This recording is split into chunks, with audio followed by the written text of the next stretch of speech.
Le silence était monstrueux, plus épais que les aveux de 1000 pécheurs. Un silence qui pesait comme le souffle de quelque chose d'enfer. Et dans ce vide, vint une voix douce, irrégulière et creuse, une voix qui portait le poids de quelque chose d'indicible. Ce qu'il entendit ensuite brisa tous les murs qu'il avait jamais construits entre la foi et la peur.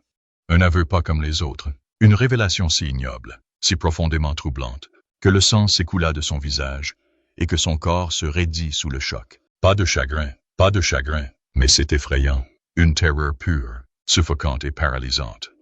Car la voix derrière le confessionnal n'appartenait à nul autre que Rick Harrison. Oui, c'est Rick Harrison, le visage de Pawn Stars, le négociateur jovial, l'homme qui négociait des antiquités et riait de l'histoire. Mais ce soir, il n'y avait ni charme, ni esprit, seulement un homme brisé, aux yeux creux, pourchassé. Sa voix se brisait alors qu'il parlait, chaque mot s'infiltrant à travers le treillis comme un poison. « Je ne suis pas le cerveau », murmura-t-il, même si son ton ne contenait aucun espoir de pitié ou de rédemption. « Je ne l'ai jamais été. J'ai toujours été un pion. » Sa voix vacilla, puis il est revenu, cette fois mêlé de quelque chose de plus sombre. « La haine? Regret? Terreur? Je suis une marionnette avec des ficelles trop épaisses pour être coupée, menacée de me faire taire. J'ai menti jusqu'à ce que j'oublie à quoi ressemblait la vérité. Mais maintenant, père, je me souviens de tout. » Le père Elias serrait si fort son chapelet que les grains lui entaillaient la chair, faisant couler du sang. Il ne l'a pas remarqué. Il ne pouvait pas. Chaque partie de son être était concentrée sur la voix, la confession, ce dénouement de la réalité. Il l'appelle le collectionneur, siffle Rick, sa voix maintenant comme du verre brisé. Un nom murmuré dans les salles de guerre et les salles de réunion, dans les coffres du Vatican et dans les bunkers de la Silicon Valley. Ce n'est pas un homme, c'est un mythe avec des dents. Il est l'architecte des pires ombres de l'histoire. Il décide qui se lève, qui brûle et qui disparaît. Dehors, le vent hurlait comme si la nuit elle-même reculait à ce nom. Continua Rick, sa voix plus frénétique maintenant, comme si le temps lui-même était compté. Il possède bien plus que des artefacts. Il collectionne le pouvoir, père, les âmes, les secrets, les présidents, les papes. J'ai vu des choses, que Dieu m'aide. J'ai vendu des choses qui n'auraient jamais dû exister. Mais je ne savais pas, je ne comprenais pas qui tirait réellement les ficelles. Ses paroles se sont transformées en sanglots, et pendant un instant, le seul son dans la cathédrale fut le crépitement lointain des flammes des bougies et la respiration rauque de deux hommes brisés. L'un un prêtre qui avait donné sa vie à la foi, l'autre un homme dont la foi avait été brisée par ce qu'il savait. « Si cela se révèle, dit finalement Rick, sa voix réduite à une râpe irrégulière, le monde brûlera. Mais si je ne le dis pas à quelqu'un, je mourrai en sachant que je l'ai laissé gagner. » Et puis, aussi soudainement qu'il était arrivé, la voix se toute, le stand s'ouvrit en grinçant et Rick Harrison disparut dans l'obscurité de la cathédrale, englouti par l'ombre comme s'il n'y était jamais allé du tout. Le père Elias était assis, figué, trempé de sueur froide, le chapelet maintenant luisant de son sang. Dehors, le vent s'était arrêté, le monde retenait son souffle. Le curé savait que cette confession ne resterait pas longtemps secrète. Des forces étaient en mouvement, anciennes, patience, impetoyables. Et alors que sa main tremblante tendait l'interrupteur de l'unique caméra poussiéreuse de la cathédrale, la lumière d'enregistrement vacilla en rouge. « Oserez-vous en savoir plus ?» Une voix résonna dans son esprit. Alors écoutez attentivement. « Aimez, abonnez-vous, sonnez et priez. » Parce qu'il ne s'agissait plus de trésors, ni de pouvoir, ni de gloire. C'était une histoire qui allait démêler la réalité elle-même. Le père Elias sentit son sang se glacer dans ses veines. Ce n'était plus de la peur, c'était quelque chose de plus profond, de plus ancien. Un froid profond qui s'insinuait dans la moelle de ses os. 34 ans au confessionnal, à entendre toutes sortes de péchés humains, meurtre, trahison, inceste, blasphème, et pourtant rien ne l'avait jamais amené si près des portes béantes de l'enfer. À travers le voile du confessionnal, la voix de Rick Harrison était devenue un tremblement fragile, tendu sous le poids des souvenirs qu'il avait trop longtemps enfouis. « Il l'appelle le collectionneur », murmura Rick. Le nom à lui seul semblait assombrir l'air, comme si le prononcer à voix haute avait perturbé quelque chose qui n'aurait jamais dû être reconnu. Personne ne connaît son vrai nom. Personne n'ose l'écrire. Ceux qui essaient disparaissent. Au pire, il fit une pause, comme si même les mots eux-mêmes étaient dangereux. Ce n'est pas seulement un homme, père, c'est une force, un virus à visage humain, Une ombre avec des empreintes digitales surtout, des studios hollywoodiens au coffre du gouvernement. Il possède des acteurs, des milliardaires, des sénateurs et même des généraux. Vous avez vu son travail. Vous ne le saviez tout simplement pas. Il se cache derrière des balles de charité et des contrats avec Netflix, derrière des hashtags tendances et des scandales politiques. Le père Elias s'agrippait au bord du banc du confessionnal, les jointures blanches. La voix de Rick baissa encore plus. Maintenant plus de souffle que de son. Il est partout. Pourtant, personne ne l'a vu. Pas vraiment. Il est le murmure derrière chaque transaction d'1 milliard de dollars. L'architecte des suicides mis en scène. Le marionnettiste de la Silicon Valley. Il choisit qui devient célèbre, qui disparaît et qui devient un récit édifiant. Et puis est venu le pire. Vous avez vu les fêtes. Père, dit Rick. La voix tremblante. Ces événements scintillants. Tapis rouge. Lumières clignotantes. Mais ce qu'il ne vous montre pas, c'est la deuxième salle, la salle cachée, où les enfants sont exposés comme des trophées, où le rire masque les cris. Il y eut un silence, brisé seulement par la tentative étouffée de Rick de réprimer un sanglot. Le père Elias pouvait en entendre la douleur crue, la honte, le regret, l'horreur. « Je n'en voulais pas », a déclaré Rick. « J'y ai été forcé. Il a menacé ma famille. Il m'a envoyé une photo de mon fils, mon petit garçon, debout à la porte de son école. Sans le savoir, gribouillé sur la photo à l'encre rouge. Tu as été choisi. Je n'avais pas le choix. J'ai fait ce qu'on m'a dit. Et chaque fois que j'essayais de reculer, quelque chose d'autre disparaissait. Un ami, un collègue, un souvenir dont je ne savais pas qu'il me manquait. Mais le cauchemar n'était pas terminé. Rick se pencha plus près de l'écran. Sa voix maintenant rauque d'urgence. Ce n'est pas seulement du trafic, père. C'est pire. Il les programme. Depuis l'enfance. Les décompose. Les reconstruisent comme des marionnettes. Ils insèrent des commandes, déclenchent des mots, et ils filment tout, chaque horreur, stocké sur des serveurs cachés dans des endroits que vous n'auriez jamais pensé regarder. Il fit une pause, puis dit quelque chose qui fit tourner l'estomac du père Elias comme de la pierre. « J'ai vu les cassettes », a déclaré Rick, ne pleurant plus. Des enfants habillés comme des poupées, jouant des scènes trop horribles pour être décrites. Riés par des hommes masqués. Surveillés par des personnes au pouvoir, filmés dans des pièces cachées sous des manoirs et des ambassades. Et j'en ai la preuve. Le silence qui suivit fut assourdissant. Je n'ai pas gardé les preuves pour faire chanter qui que ce soit. Je les ai gardées pour rester en vie. Assurance. Si je disparais, si mon corps est retrouvé avec suicide griffonné sur une fausse note, vous saurez où chercher. Et puis il est parti. La porte du stand s'ouvrit en grinçant. Et Rick Harrison disparut dans la sombre cathédrale comme un fantôme se dissolvant dans l'ombre. Le père Elias n'a pas dormi cette nuit-là.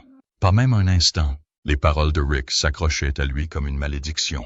Une pourriture qui fleurissait dans le calme sacré de l'église. L'aube arrivait lentement, et avec elle une lumière pâle et maladive qui donnait l'impression que les vitraux saignaient. Les mains tremblantes, Elias alluma une seule bougie et se plaça derrière la vieille cheminée de la chapelle. Celle qui était fermée depuis des décennies, exactement comme Rick l'avait dit. Il y avait un vide sanitaire étroit, à peine assez large pour un homme. Il s'y traîna, le cœur battant à chaque centimètre carré. Là, caché derrière une pierre en ruine, se trouvait ce que Rick avait décrit. Une vieille valise en argent, usée et froide au toucher. Sa serrure était rouillée et tenait à peine. Avec une tige de métal, Elias l'ouvrit de force. À l'intérieur, 5 cassettes VHS. Chacune étiquetée au marqueur noir épais, avec des chiffres romains IAV. Une clé USB, scotchée sur le couvercle. Et un billet plié, jauni avec le temps. À regarder dans l'ordre. Ne pas sauter, ne faites confiance à personne. Le père Elias se rassit, le souffle court. L'air semblait plus lourd maintenant, comme si la cathédrale elle-même se penchait et écoutait. Il savait, au plus profond de lui, qu'appuyer sur l'une de ces cassettes briserait sa réalité. Il n'y aurait pas de retour en arrière. Et pourtant, sa main tendit la main vers le premier. Parce que quelque part dans cette valise ne se trouvait pas seulement la vérité, mais quelque chose de plus sombre, une révélation destinée à détruire tout ce qu'il pensait savoir. Les images s'ouvraient sur une scène obsédante, une salle de jeu pour enfants, des jouets éparpillés sur le sol.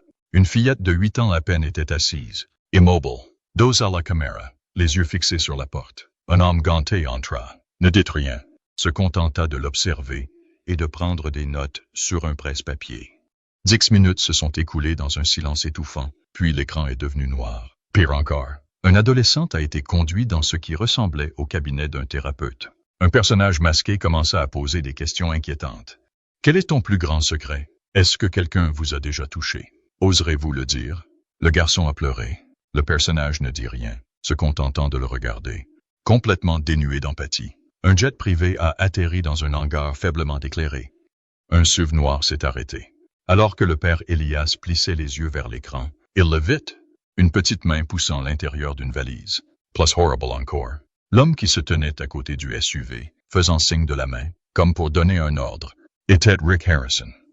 La 4e cassette n'avait pas de titre, juste une série d'images sinistres, un sous-sol avec des chaînes au mur, une table d'opération, des instruments médicaux froids.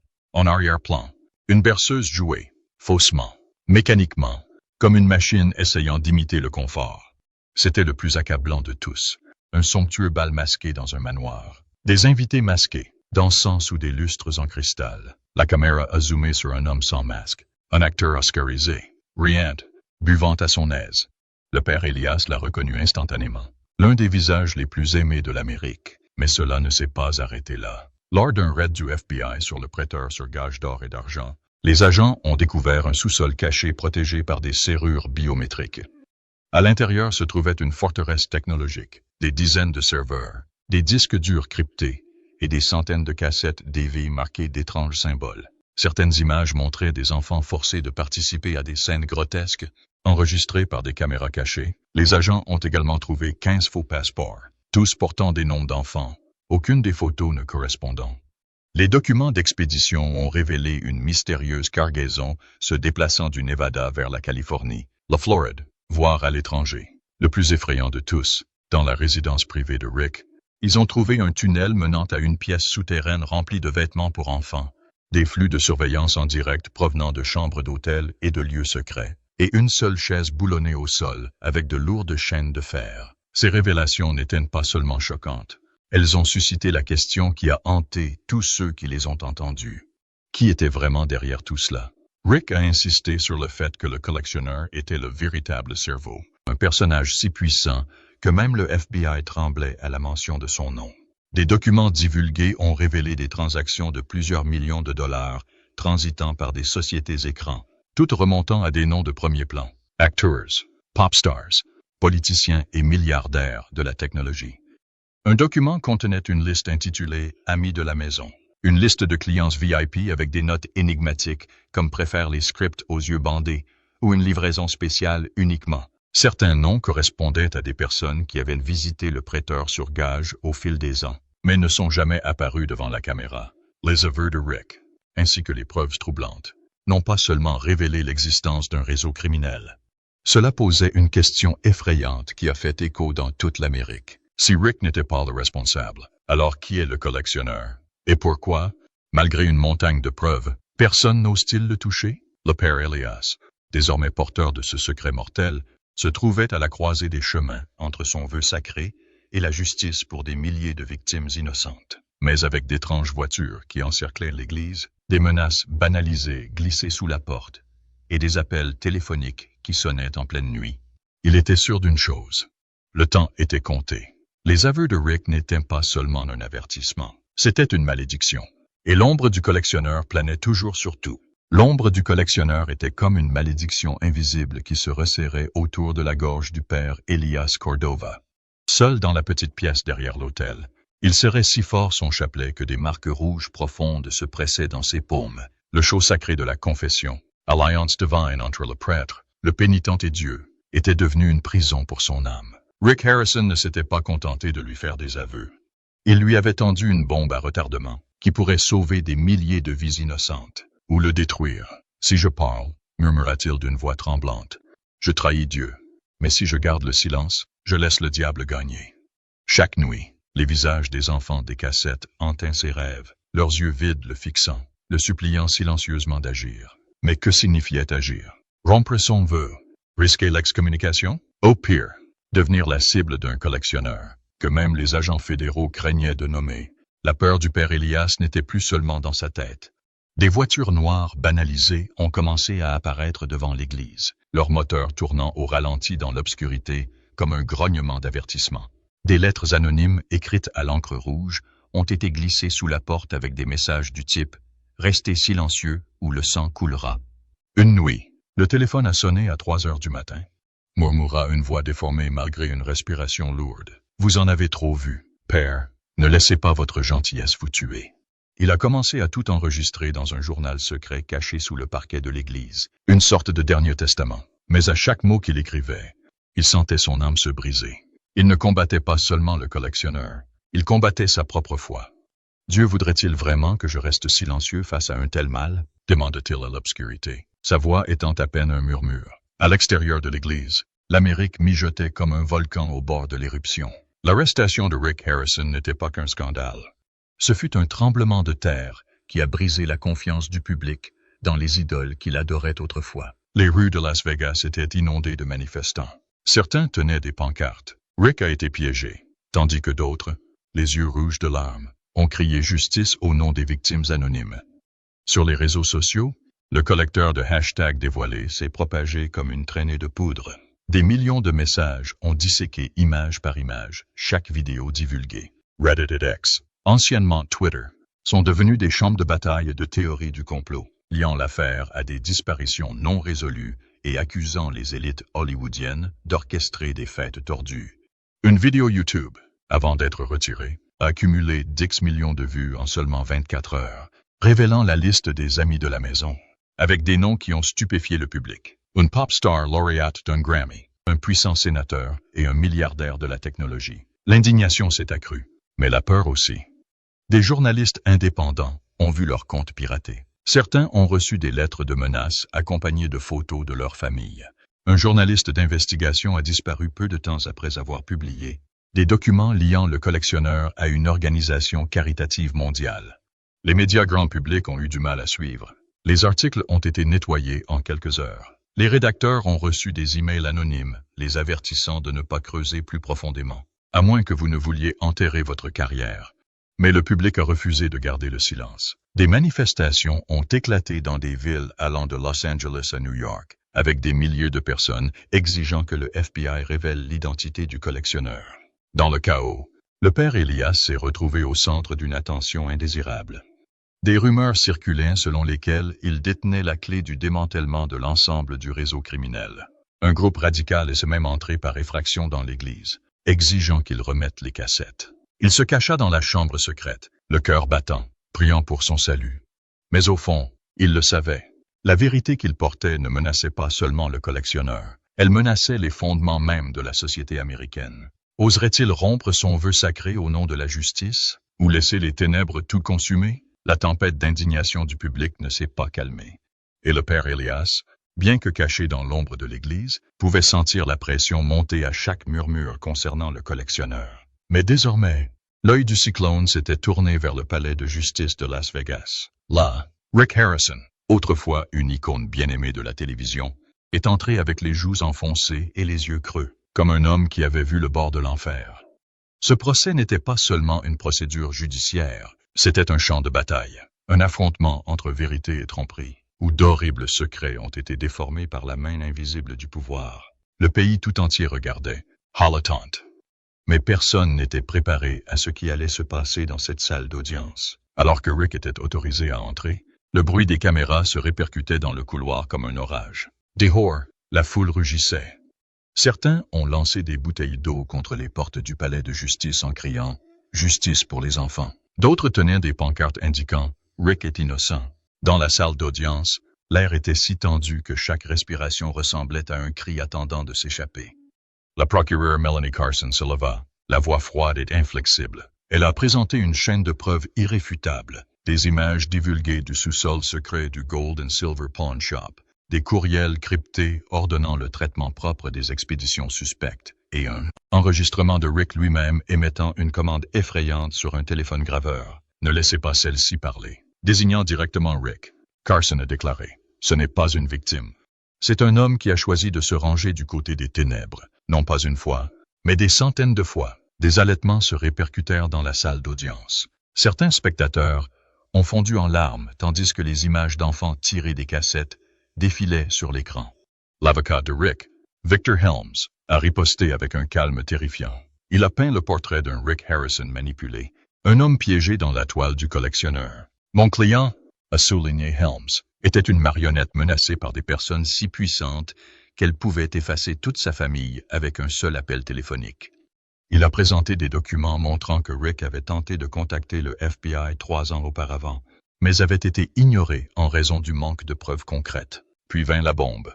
Un compte bancaire suisse avait reçu 10 millions de dollars d'une source anonyme immédiatement après que Rick ait refusé de coopérer avec le collectionneur. Mais la procureure Melanie Carson a immédiatement riposté. Elle a souligné que c'était Rick lui-même qui avait signé le transfert et utilisé l'argent pour acheter des biens immobiliers officieux au Nevada. Une victime? Elle a ricané. C'est un homme qui a bâti un empire sur le sang et les larmes. Le procès a atteint son point culminant lorsque Carson a proposé un accord, sans peine de mort, en échange de l'identité du collectionneur et de ses complices. La salle d'audience s'est figée. Chaque respiration était retenue. Rick se leva lentement. Ses yeux, froids et vitreux, scrutaient de la pièce.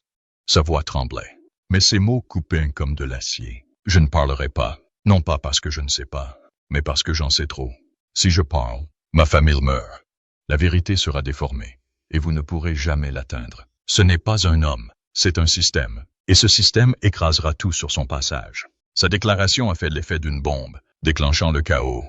Certains dans le public ont crié, le traitant de lâche. D'autres murmuraient qu'il protégeait quelque chose de bien plus grand que sa propre vie. Mais le procès n'était que la surface d'une conspiration plus profonde et plus sombre. Les enquêteurs n'ont cessé de frapper des murs invisibles. Un témoin clé, autrefois employé dans l'entrepôt de Rick, a disparu la nuit précédant son témoignage.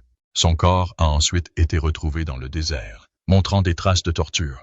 Des disques durs essentiels ont été effacés à distance, bien qu'ils soient stockés dans une installation de haute sécurité du FBI. Un juge a brusquement démissionné, invoquant des problèmes de santé, même si des rumeurs suggèrent qu'il avait reçu une enveloppe contenant des photos de sa famille et une menace. Une fuite de courrier électronique interne au DOJ a révélé que les hauts responsables étaient sous pression pour éviter les enchevêtrements politiques dans l'intérêt de l'intérêt national. Ces obstacles n'ont fait qu'aggraver la peur croissante. Le collectionneur n'était pas qu'un homme. Il constituait un réseau, une toile complexe tissée entre milliardaires, politiciens et élites de l'industrie du divertissement. Le public, déjà divisé, sombre désormais dans la folie. Les manifestations ont dégénéré en émeutes à Los Angeles, où la foule a brûlé des panneaux publicitaires représentant des célébrités présumées. Sur X, anciennement Twitter, un document divulgué, prétendument la liste des amis de la maison, est devenue virale, citant des chiffres qui ont stupéfié le monde. Un réalisateur oscarisé, un sénateur en exercice, un titan de l'industrie technologique, mais en quelques heures, la liste a été effacée d'Internet. Les comptes le rediffusant ont été suspendus en masse. Un YouTuber a affirmé détenir une copie d'une vidéo du sous-sol de Rick. Cette nuit-là, sa chaîne a été effacée et il a disparu sans laisser de traces. Le silence glaçant des principaux médias n'a fait qu'alimenter les soupçons selon lesquels le collectionneur tirait les ficelles de l'ombre. Au milieu de tout cela, la question surgissait comme un fantôme. Qui ou quoi est le collectionneur? Une seule personne? Une cabale ou un symbole vivant du pouvoir absolu? Pourquoi, malgré toutes ses ressources, le FBI avait-il trop peur pour agir? Et Rick, était-il vraiment une victime ou un maître-interprète dans un scénario de sa propre conception? Le père Elias, avec le ruban accablant toujours caché sous le sol de l'église, se tenait à un carrefour. Romprait-il son vœu et révélerait-il la vérité? Ou laisser ce secret le consumer en silence? Et si le collectionneur est véritablement intouchable, l'Amérique est-elle prête à affronter la vérité? Que les idoles qu'ils adorent pourraient en fait être des démons déguisés? Ces questions ne hantaient pas seulement la salle d'audience.